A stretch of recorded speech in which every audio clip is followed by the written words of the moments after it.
They got me slapping a brick. Shit, the order was heavy. It had to get whipped. Hey, yo. I said it had to get whipped, and that was my last. I'm sitting the whip. The shit is just ass. Infinity War, the Dead Presidents, the Hateful Eight, and the Training Day. Yeah.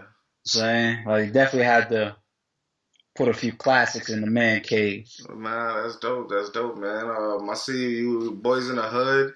Yeah, I be keeping it real official right now. little $12 Walmart t-shirt. Yeah. But it means so much more than $12, man. For those who know. There you go. Nah, real talk. Definitely want to start out just by saying appreciate you getting on, man. Appreciate you rocking with us as always, man. Showing us love, especially with this banger you just dropped. You know what I'm saying? Like, so definitely appreciate you, taking your time to rock with us today, man. Thank you for having me as well. Years in, man. We've been rocking. You know how we do, man. Yo, you're not live, right? No, nah. This is all. Make sure I can give you exclusives. Yes. No live. Nobody here. We definitely. Okay, I just want to make sure that I can give you exclusives. All right, bet. Definitely. Want to start out by saying, man, well, everybody you already know, welcome. ARP in the building, Rare Breed Entertainment, Brick by Brick. You guys know what it is, man. These guys have been in the culture for a long time, built a strong, loyal fan base, did a lot of innovative things in the culture, and continuing to work. And through this COVID-19 and everything like that, they were still able to give us some very dope battles, even though we couldn't see them face to face like that. But he found a way to just kind of like put a couple guys on and allow the artists, I guess, to just have fun. And it gave us some of the more creative things that we've seen in the culture, man. So salute. Thank you for being here with us, ARP, man. Thank you, and salute to everybody that's supporting social distance and just supporting battle rap in general during a time like this, man. Thank you to everybody. Real talk. All the battles, everybody. The first card, man, was crazy. You had a lot of artists. A lot of people came through. We seen a lot of different things. Couple backouts, but at the same time, we still had a dope, enjoyable situation, man. What did you learn, I guess, going from the first one to going into Social Distance 2, man, which we see is even crazier and more jam-packed? Didn't learn too much. Didn't learn too much. You know what I'm saying? We kind of took the same approach, putting Social Distance 2 together. It's just the effort really was to just really make a Social Distance Part 2 that was just 3 times bigger than Part 1. As you see, it was like 14 or 15 battles on Part 1. Crazy matchups on there. You seen the Head Ice round. Y'all seen 40 Cows round. Y'all seen Shalom versus Street Hymns, that wild footage. Blue Cocaine went crazy with her footage, and there was some good back and forth. Clean Papers on there, Chef Trez, Quantum. It's like a lot of good stuff that we ended up delivering on that first one. It was supposed to just be for fun, and it grew to something so much bigger. But we said, man, if we're gonna come back with Part 2, like let's really, really just try to make it that much bigger. And I started talking to a few people in the game, and once a few of those goats was lining up, it was like, yo, let's just go all out. Let's at least 20 battles, legends on the card, all types of shit, man. And that's what we ended up with. Real talk, man. Social Distance 2, you know, it's interesting. You look at the card, you expect, to see the biggest names first, and then you see which versus is that which coat or which goat? Oh, which goat versus Street Hymns? Which goat versus Street Hymns? I was like confused. I'm like, is this a battler or is he just about to put a goat in front of Street Hymns? Like, what is he doing out here? Yeah. So you're the first person outside of like behind the scenes that I'm talking to about that right now. It's a story behind that, man. It's a story behind that. That GOAT is Murder Mook. All right. Street Hymns was given Murder Mook for Social Distance 2. What the? Yeah. He's stuck. That's crazy. Goats on, like I said, there's certified Mount Rushmore people on this card. We purposely put out only, like I said, there's a story behind this. which GOAT, because you got Hollow on there, he's a GOAT. You got Disaster on there, he's a GOAT. Got other people on there that people might argue as a GOAT, but when people talk about Mount Rushmore, you hear names like you hear Lux, you hear Arsenal, sometimes you hear Iron Solomon, you hear Disaster a lot, you hear Mook, of course, you hear DNA, you hear Averb, you know what I'm saying? You hear Hitman, you hear Surf sometimes. Mm-hmm. It's a lot of guys that you can argue, make easy arguments for Mount Rushmore. So that's why we put it out like that, because the way it was set up, it was supposed to be a mystery, and it's supposed to be a surprise for Street Hymns. Street Hymns, that right now as I'm talking to you, Monday, early afternoon or whatever time it is, Memorial Day, that Street Hymns has Mook before he even knows he has Mook. Oh, that's crazy. So Street Hymns doesn't know what he's... Nah. This is definitely crazy. How'd you get Mook to agree to this? You know what I'm saying? Like, that's crazy. You look like you're catching up now. It's like I'm like, yo, Street Hymns like versus Mook.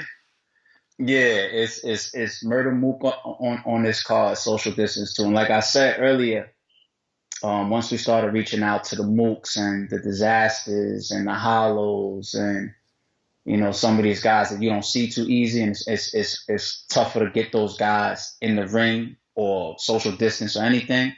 Once we started working with those guys, we said, yeah, let's really go for it. Let's go for a big card, one of the biggest collectives ever on one card of talent. The Murder Mook situation, there's two sides to it.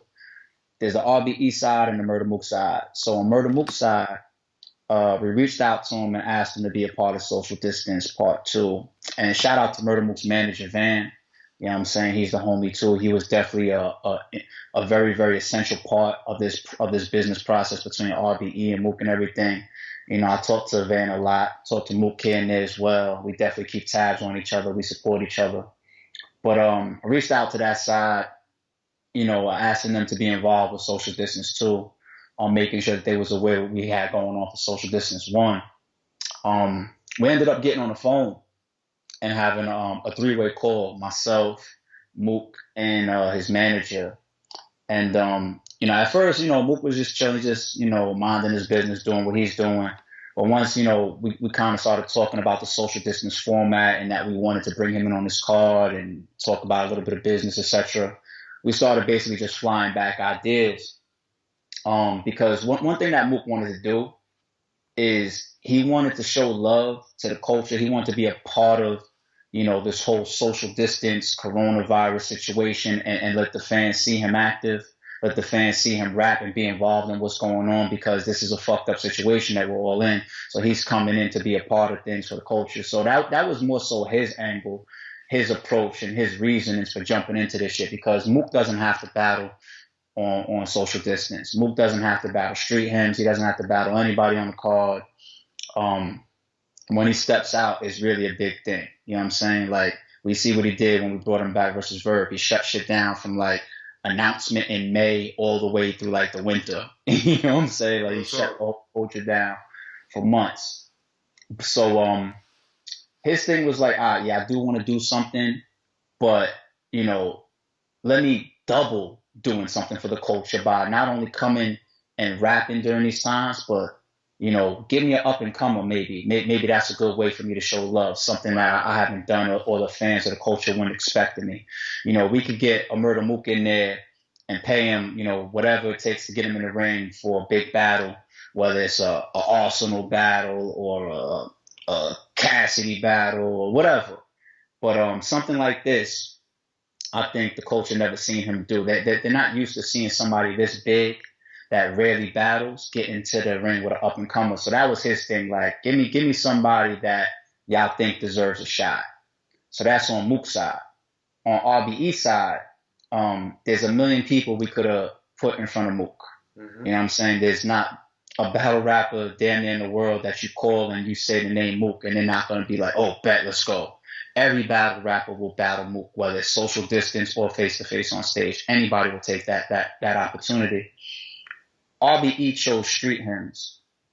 And the reason why we chose Street Hymns is because we said if it's going to be an up-and-comer or up-and-coming battler, you know, and it's still a social distance battle, it fits perfectly in the storyline based on what Street Hymns did on part 1. And the reason why that stood out to us so much is because in part 1, Street Hymns was the first person to drop, and he was the first person to send in footage where he took things to the next level. Like you see what he did with Sharon, where it was like a skit, you know, a fake Sharon rings the doorbell. He's playing video games. He comes downstairs, he answers the door. It's a fake Sharon with a mask on, rapping to him. He's going back and forth with him in the doorway. Mm-hmm. The hand waving. Yeah, they made fun of Sharon with the hand waving and shit. People don't realize how humble RB is when we see battlers really bring their A game or take things to the next level for us. You know what I'm saying? Because that card was being promoted as the most visually creative card ever. That's how it was being promoted, and that's the way it turned out. You know what I'm saying? And for him to get on that card and take things to the next level like that in a time where we're just seeing regular shit. People might just be holding up a camera, doing selfie footage, doing Skype footage, doing IG live battles. This man did an overall production with acting, actors, editing, production. Yeah. And we acknowledged that. So we was like, getting him a plate on part 2 was already set in stone. And then when Mook started saying, you know, if I'm going to do something for the culture, let me double that. Give me an up-and-comer. We said, man, we know exactly who we want to give that person to then. Get that opportunity then. Because the way he showed us love by taking our concept and our idea like that serious and to the next level. Because people don't realize that a league could have an idea, you know, we could go left, we could be innovative, we could have a creative moment. But if the battlers don't step up to the plate and bring it home, it all falls down. You know what I'm saying? They're the ones that really bring our ideas to life. They're the talent. You know what I'm saying? So that was our way of turning back and rewarding Street Hymns for what he did and saying thank you. Now, the interesting twist between RBE and Mook was like, look, man, I don't want to cause, you know, I'm good for the ends.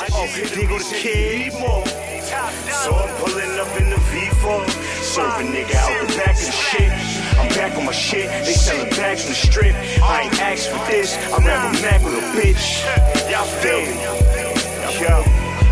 I said I'd rather with just Mac with a bitch, but I'm back on my shit. They got me slapping a brick. Shit, the order was heavy. Let's talk about knowledge. Let's talk about power.